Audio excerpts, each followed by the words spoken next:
Hello po mga kasari, magandang umaga. Happy nga po tayo. Maaga po tayo nagbukas ngayon. Happy Monday. Thank you Lord for the blessings. At may blessings na nga po tayo mga kasari. Welcome back to my YouTube channel.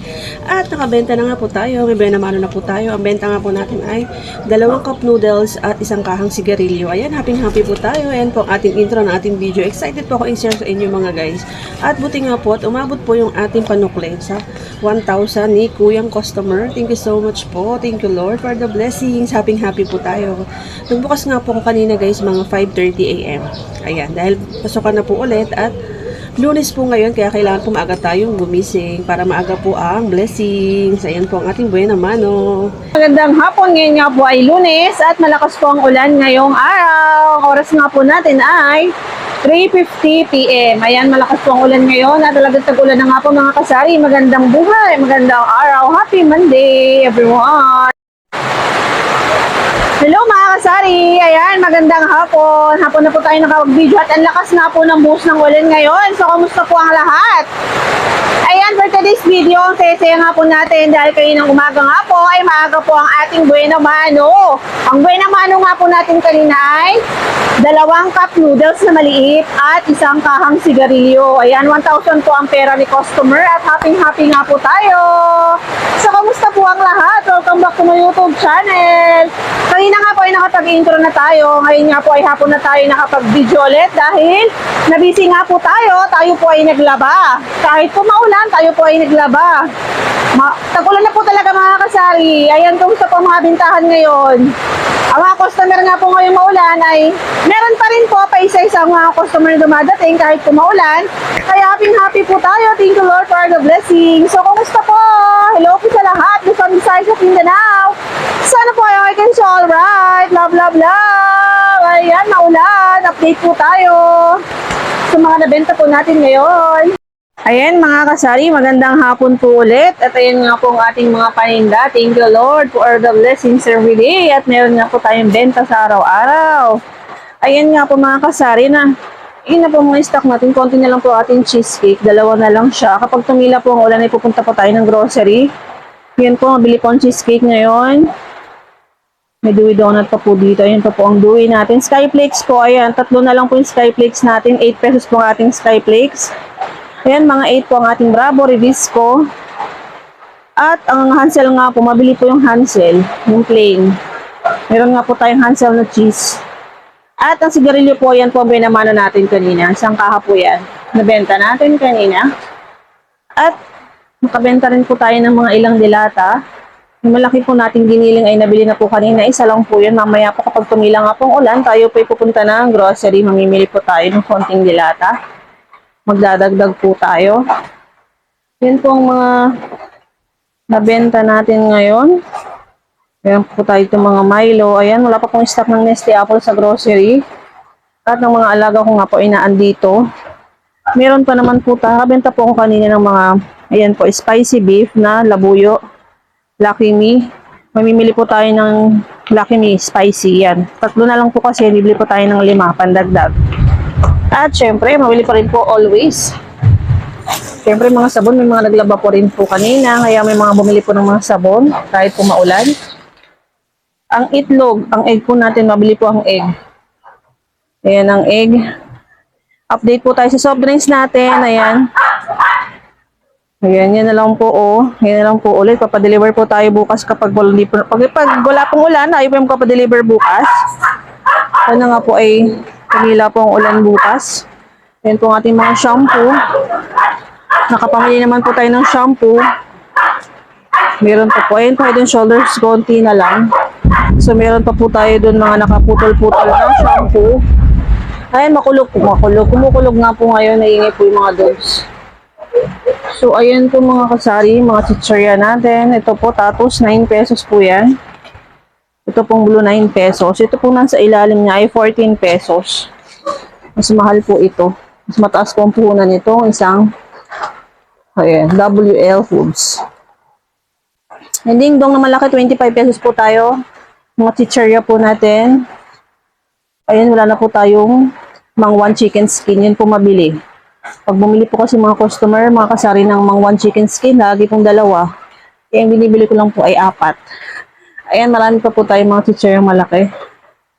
Ayan, cracklings, caramel popcorn, Yatos Nova.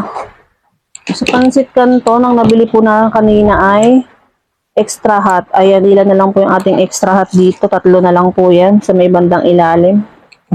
At yung bigas nga po natin ay pinlastic natin dahil minsan po naampias po yung ulan. Kung pillows, meron po tayo marami-raming pillows.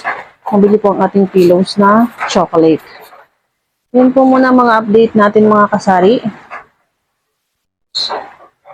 Ang rep po natin, ayan, puro yellow. Nilipat ko po dito yung ating mga yellow, ayan.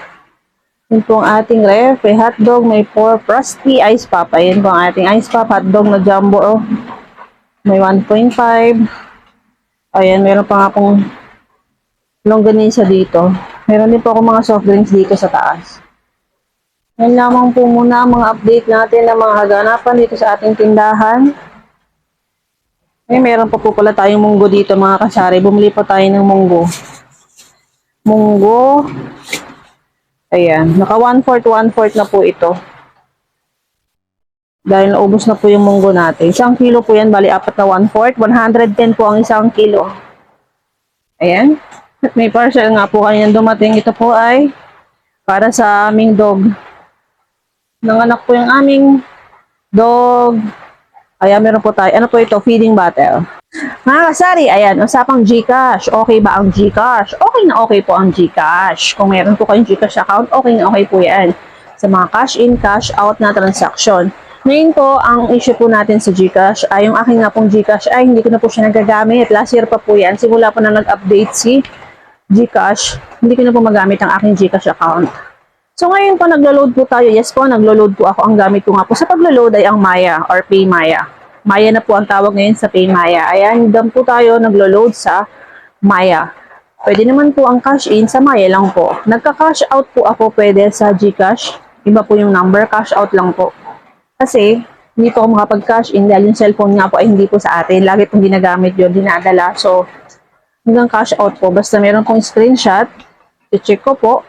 Kung talagang yun po valid yung ang kanyang screenshot, binibigyan ko po. Ayun po mga kasari. So, tapos, sa GCash nga po, meron po nag-message sa atin, hindi naman po gumagana ating GCash.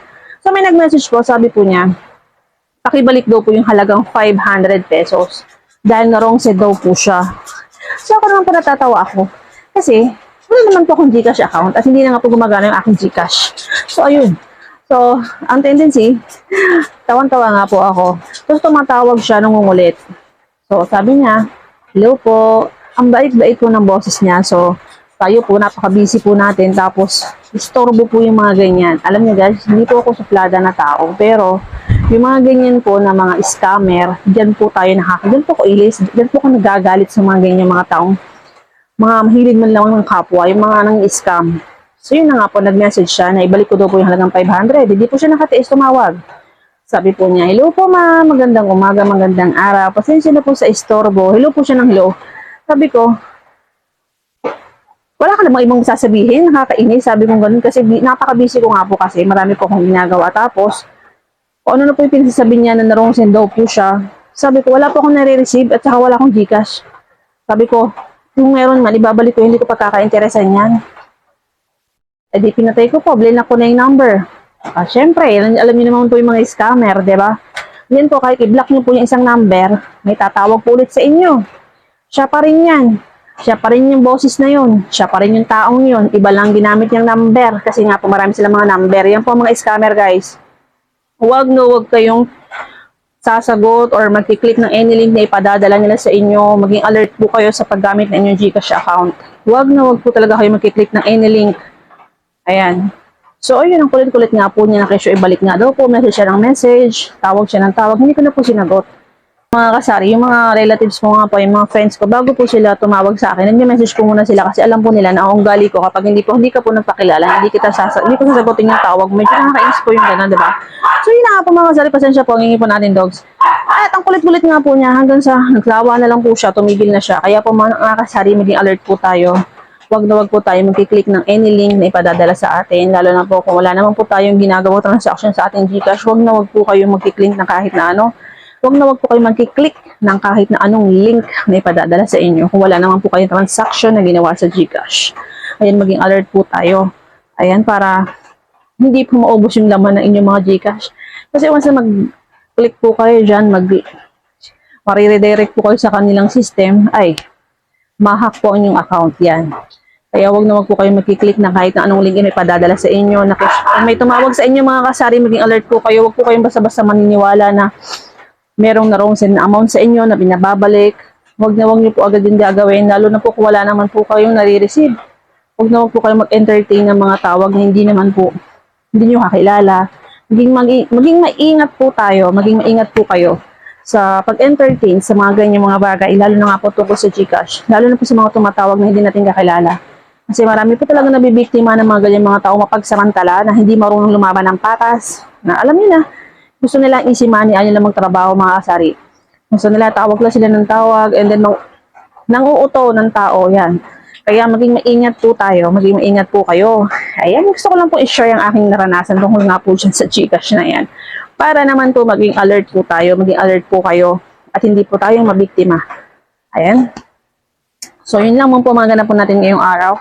Ayan, maraming salamat po. Thank you po sa mga nag-subscribe sa ating channel at sa mga hindi pa nga po guys. Palambing naman po mga guys. Bait po natin like button pa subscribe at pahitin po natin notification bell para updated po kayo sa mga sunod po natin i-upload na videos. Magandang hapon po ulit. God is good all the time. Keep safe always. Love, love, love everyone. See you to the next one.